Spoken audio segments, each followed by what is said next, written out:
For years now, Russia has made verifiable claims that the U.S. is running secret biological weapons labs around their borders. And while Western media now claims this to be misinformation, back in 2013, they reported on it.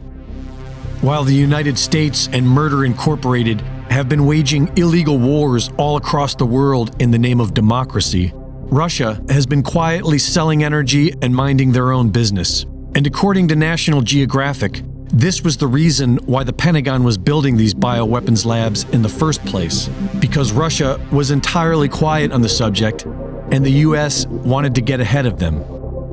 The initial biolab in Kazakhstan was built by the US for $100 million to store high-risk diseases such as plague and anthrax, and was hoping to attract scientists who might otherwise create biological weapons of mass destruction for someone else, in order to keep the world safe.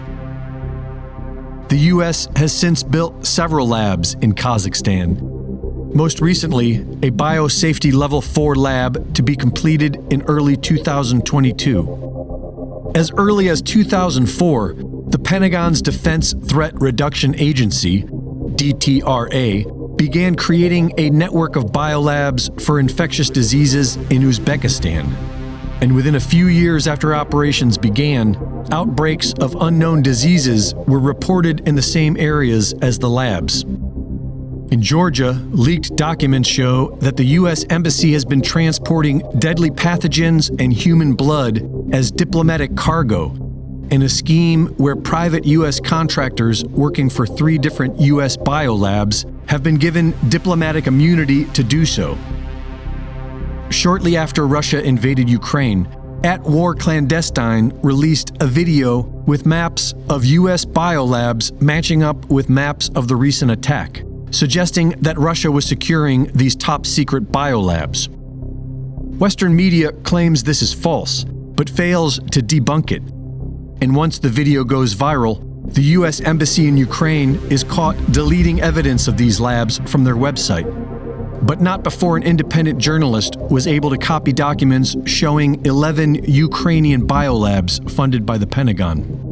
The Russian embassy to Bosnia has accused the U.S. of filling Ukraine with biolabs, which were very possibly used to study methods for destroying the Russian people at the genetic level.